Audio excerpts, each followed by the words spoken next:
A seer from Karnataka has alleged that grants are given to mutts only after the state government takes a 30% commission as a cut. The allegation comes on the heels of the Karnataka Contractors Association's accusation that the state government was demanding a 40% commission on projects. ನಮಗೂ ಕೂಡ ಬಹಳ ಗೊತ್ತೈತಿ. ಒಬ್ಬ ಸ್ವಾಮಿಗಳಿಗೆ ಅನುದಾನ ಬಿಡುಗಡೆ ಮಾಡಿದ್ರೆ 30% cut ಆದ್ಮೇಲೆ ಅದು ಕಟ್ಟಡ ಚಲುವಾಕೈತೆ ಹೊರತಾಗಿ ಮತದಾಗ ಇಲ್ಲ ಅಂತಂದ್ರೆ ಆಗುವುದಿಲ್ಲ. ಇದ್ದಿದ್ದು ಸ್ಪಷ್ಟವಾಗಿ ಆ ಅಧಿಕಾರಿಗಳು ಬಂದು ನಮಗೆ ಹೇಳ್ತಾರ ಇಷ್ಟು ರೊಕ್ಕ ಕಟ್ ಮಾಡಲಿಲ್ಲ ಅಂದ್ರೆ ನಿಮ್ ಕೆಲಸ ಅಂತೂ ಆಗುದಿಲ್ಲ ಅಂತೇಳಿ. ಎಲ್ಲಿಗೆ ಬಂತಲ್ಲ ಭ್ರಷ್ಟಾಚಾರ ಅಂತ. Great Swamiji with very big track record, the entire state knows. So I only request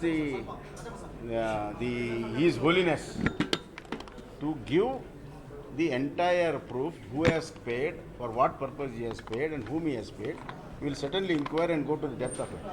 We consider his allegation very seriously.